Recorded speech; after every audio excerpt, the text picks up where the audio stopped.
Uma vez o professor Adisab Saber me falou que a Cantareira ia muito além de ser a serra.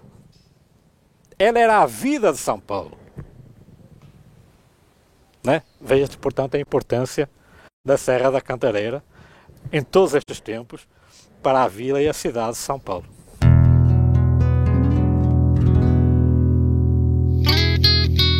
Então, digamos que o Planalto de Piratininga, e já incluído aí a São Paulo dos Campos de Piratininga, é uma região humanamente paupérrima. Não tinha nada. Era uma coisa, era uma ilha. Uma ilha no meio da floresta, acima da Serra do Mar. E com problemas gravíssimos, por causa da quantidade de tribos nativos que existiam naquela época. A gente não pode perder de vista que o Planalto de Piratininga era uma terra de esquecimentos. Durante o início do ciclo do açúcar, que se desenvolveu no Nordeste, a coroa portuguesa ignorava o sul do país, a região sudeste. E só para a gente ter uma ideia, São Paulo era considerada a província portuguesa mais pobre do mundo, não é? E foi justamente os recursos gerados pelo ouro, todo o conhecimento que passou a ser acumulado na exploração do Jaraguá, que acabou dando aos paulistas a expertise necessária que os levaria para o oeste, em busca do ouro e, por consequência, eles encontrariam Minas Gerais. Portanto, até mais ou menos 1570, 1580, o que nós temos nessa São Paulo dos Campos de Piratininga é um vilarejo de colonizadores que aos poucos vão aculturando e começa aí uma segunda fase da raça mameluca. É São Paulo, porque a primeira é Ruiaó, que é São Vicente, com o bacharel de Cananeia. Essa é a importância da colonização. Não existe colonização política, existe colonização racial. Porque aí começa a estratégia da guerra pela posse. E com a posse, a miscigenação, isto é, a tomada sexual de um outro povo, para gerar a combinação de sangues.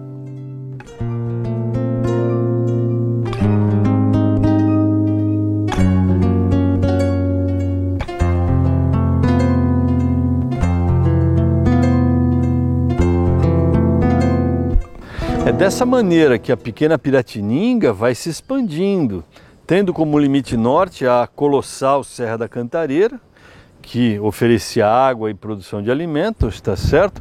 Mas que exigia que se buscassem passagens para as mulas, para poder trazer todo esse sustento para a pequena vila, não é? E aí vão se consolidando os caminhos tão importantes que criariam em 1867 o mercado dos caipiras. No início não passava de um punhado de vendinhas, tá certo? Mas que depois foi se transformando num imponente mercado municipal, ali às margens do rio Tamandateí, no centro de São Paulo, tá certo? A partir dele, a várzea do Carmo foi sendo ocupada e sobre ela se ergueu a poderosa metrópole de São Paulo. Então a Cantareira está intimamente ligada à origem da metrópole.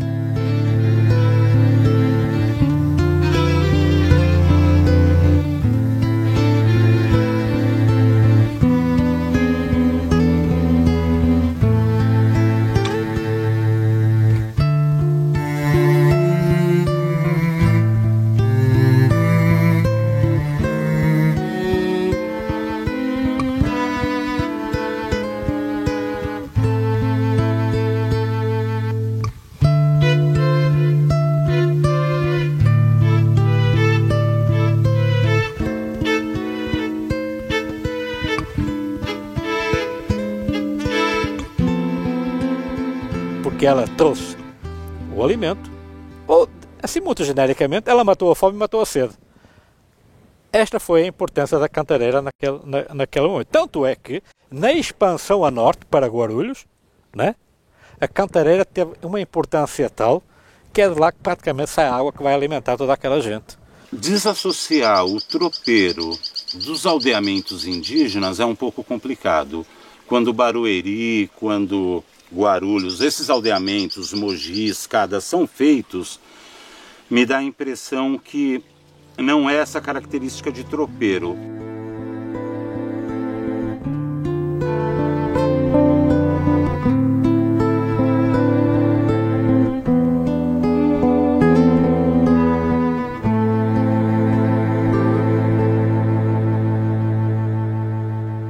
O Código de Minas brasileiro, ele é promulgado, se eu não me engano, em 1603 também, 1600, primeiro Código de Minas brasileiro. Ele já determina a divisão das lavras, quantas braças de uma exploração para outra. Então, quer dizer, quando entra nesse processo de divisão e exploração, aí a comida não vai ser trazida pelo dono da mineração. É aí que se começa a trazer muito comércio. O Emboaba, na realidade, é um comércio que vem em 1700. Quando começa a exploração para o sul do Brasil, eu não tenho dúvida que esse comércio fica intenso. Nesse ponto é muito interessante notar como a história está entrelaçada de maneira invisível, porém sempre muito saborosa, não é? Naquele momento, a criação de mulas no Brasil estava proibida em virtude de um decreto real, que, de maneira absolutamente controversa, considerava as mulas como montaria de pouca elegância, não é? O fato é que a descoberta do ouro em Minas Gerais coincide justamente com o declínio da exploração de prata em Potosí, na Bolívia, de tal forma que toda a tecnologia, todo o conhecimento muleiro que havia sido desenvolvido para levar a prata para os portos, tá certo? E que tinha se estabelecido na região dos Pampas, do Rio da Prata, não é? Acaba migrando para o Brasil em virtude da nova necessidade, tá certo? E São Paulo acaba sendo o entreposto essencial para ligar Sorocaba, tá certo? Ao sul e ao Porto de Santos. É justamente essa conjunção de fatores que torna a identidade tropeira tão ligada à cultura gaúcha, não é? Na realidade, a cultura hispânica muito mais do que a portuguesa. A partir então da ocupação do vice-reino do Prata pelos espanhóis, quer fosse em favor da exploração da prata nos Andes, ou quer fosse com a ocupação dos jesuítas nas reduções. Os espanhóis se estabeleceram e com essa ocupação trouxeram meios de subsistência, entre eles o gado, seja o gado muar, o cavalar, o vacum. Os jesuítas, eles tinham o costume de formar as chamadas vaquerias, as vacarias, que eram os campos onde eles deixavam esses animais soltos, próximo às margens do rio Uruguai. Então, onde houve uma proliferação, uma reprodução muito grande desses animais. Sorocaba é a maior feira comercial do século XVII, XVIII, era o maior centro comercial.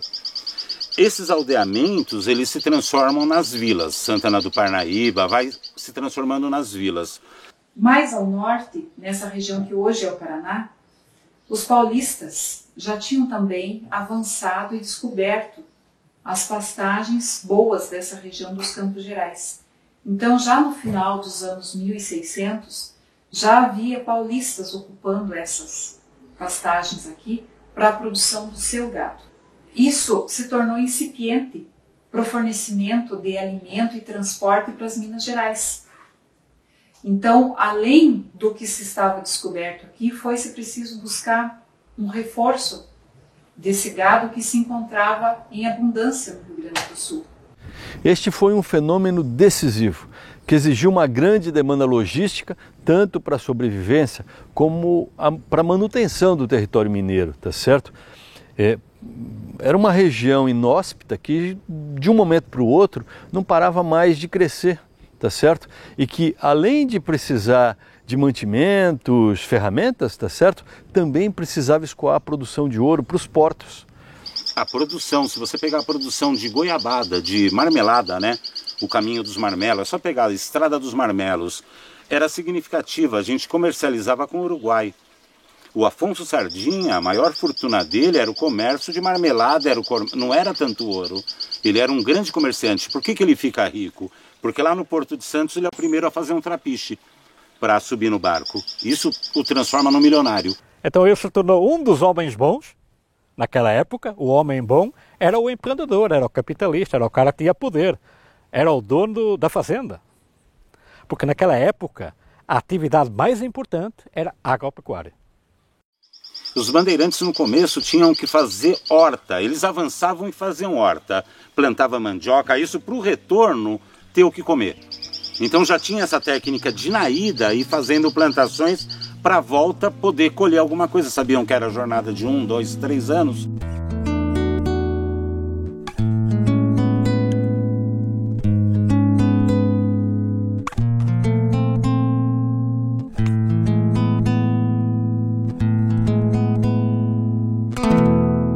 Cozinha da gente. A cozinha que era uma cozinha fácil de você montar. Aí você chegava lá, fincava as trempas, a trempa tinha 3 ganchinhos, né? Que você era arroz ou macarrão, feijão com tocinho cozido no meio, né? E uma farinha. E ali você comia bem, né? Dava sustância. Você podia fazer um feijão tropeiro de manhã, você comia, você podia almoçar de tarde, você não tinha fome. Porque aí que segurava mesmo, né? E, então era essa vida que era a vida do tropeiro. E ainda tinha outra vantagem, porque tropeiro, não sei porquê, era quase igual a motorista hoje, tem cheiro de gasolina, e tropeiro não sei o que tinha. As moças gostavam mesmo, rapaz. Ai, como gostavam.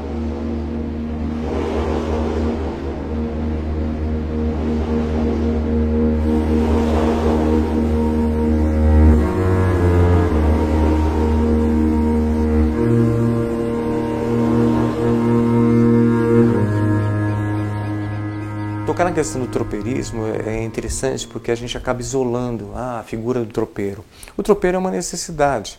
Ele era a figura que permitia o fluxo de mercadorias, que trazia sal, que trazia pólvora. Então era um elemento necessário dentro do cotidiano rural, tá?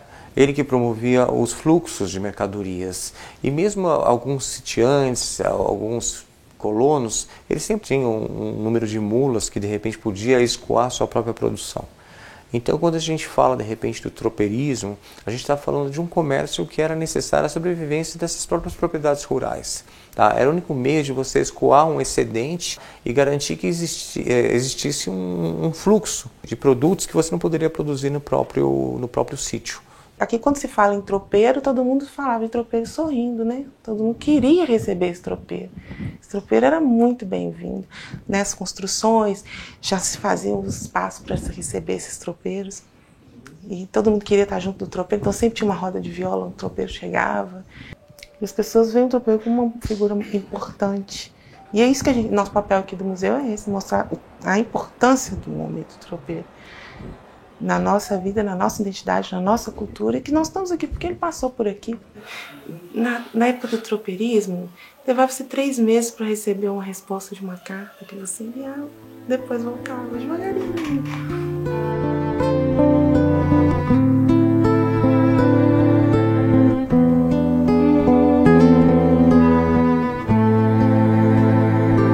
Hoje nós temos 3 estradas que cortam a Cantareira.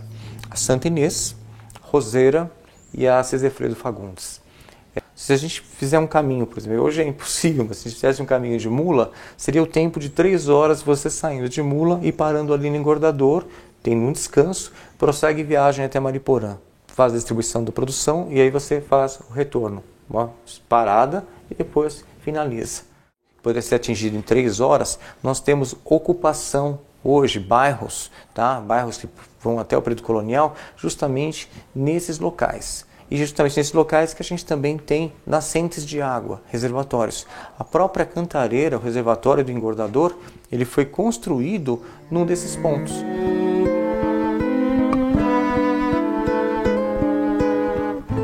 Então esses tropeiros percorriam esse caminho. Então é natural até surgirem pequenos armazéns, pequenas vendas de beira de estrada que forneciam uma série de produtos. tanto para os sitiantes locais como para esses tropeiros. Eram pequenos pousos, então esses pousos eles vão permeando todo o caminho.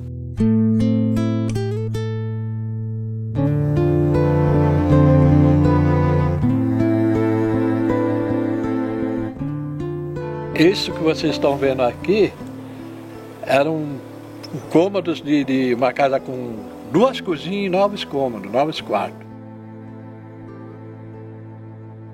É um grande casarão em pedra, algo que foge do padrão aqui de São Paulo. A grande prática em São Paulo foram as construções em taipa de pilão, a taipa socada. Então esse é o grande padrão em São Paulo. E depois da taipa de pilão, transitou para as casas de tijolos. Nunca houve registro de casas construídas em pedra. Então isso aqui é uma relíquia da Serra da Cantareira. E daqui que saía também muitas plantações na época da roça e tudo, né? Então aqui tem passado, né?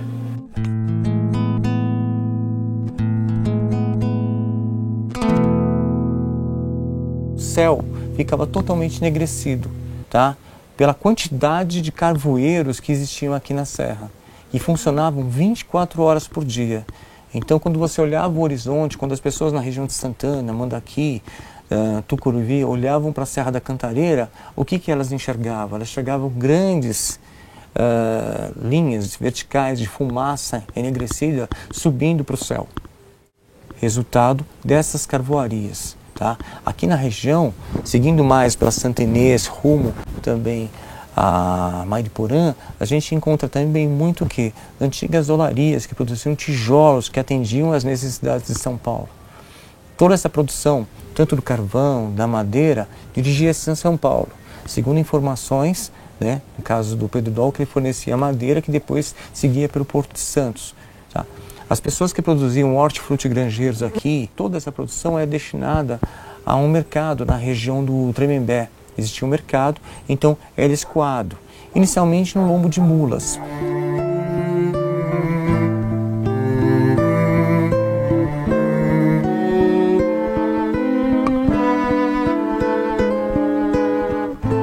É interessante que muitas vezes quando a gente fala da Cantareira, a gente esquece, durante um longo período, vários grupos de imigrantes recém-chegados da Europa e até da Ásia. A gente tem a presença aqui de alemães, austríacos, italianos, portugueses, japoneses que viveram aqui e construíram a sua história, a sua identidade, a sua vida.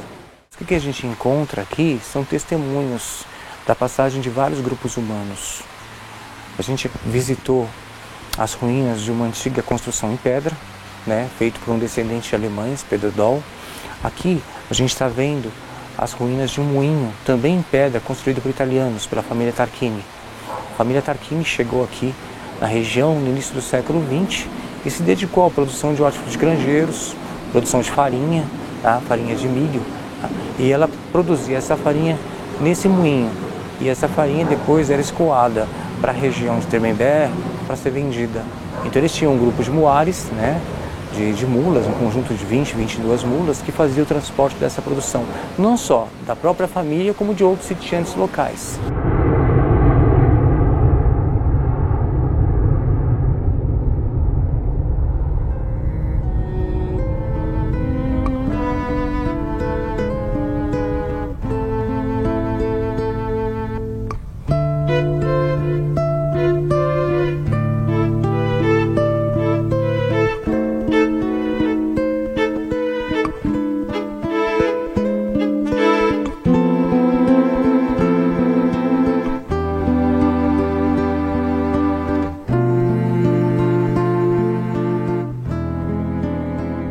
Não existe uma origem comprovada para o nome Cantareira, isso é muito importante ter claro, tá certo?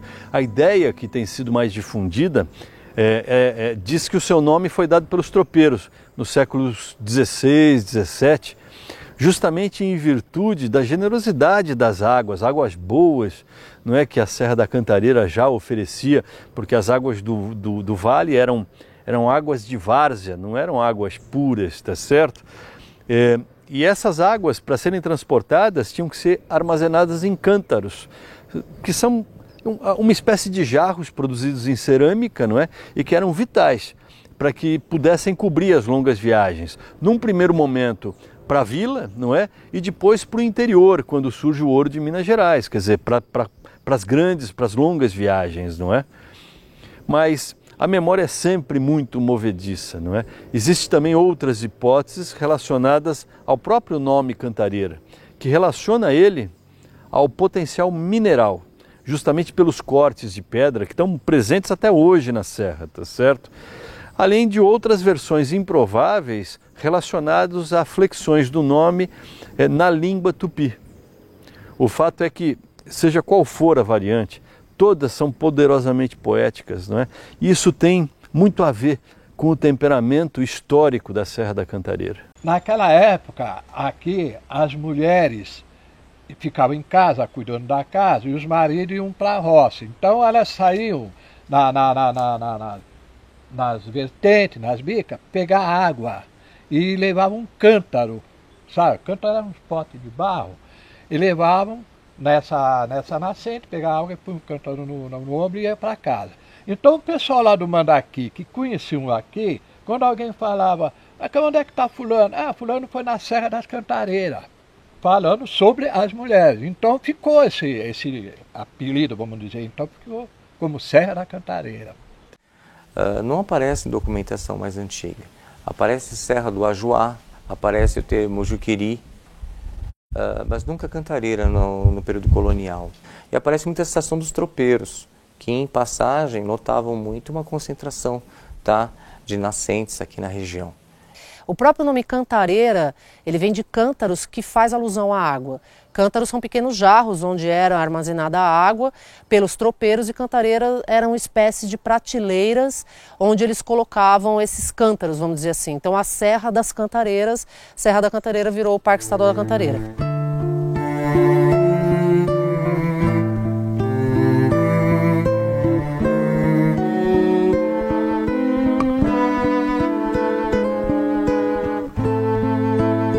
O nome aportuguesado é Cantareira. Na verdade, eles teriam que acomodar água em grandes cântaros de cerâmica, de barro, não é? E aquilo era trazido em carros de bois. A água potável era de extremo. Era, e hoje, e ontem era ainda mais, porque, de repente, aquilo que era um sítio jesuítico passou a ser uma vila, e da vila virou uma pequena cidade. Era um vilarejo já contaminado com consumo de água. E essa água não estava ali, né? Ao pé de cada um. Estava um pouco longe, mas era uma longura relativa, porque porque em carro de bois era possível transportar essa água. Por isso, a Cantareira, ela não surge por acaso no panorama social de São Paulo. Ela surge porque ela é a fonte inesgotável da vida em São Paulo. Estas são palavras do professor Aziz Absaber. Eu diria que a Cantareira, ela é mais importante quanto à sua água do que quanto ao ouro de lavagem. Muito mais importante, né? O ouro de lavagem foi uma sinalização. Opa, aqui existe, né? Agora, a importância da água foi simplesmente uma questão estratégica. Vamos sim fazer isso e preservar o que temos. Tanto é que ficou preservado até hoje.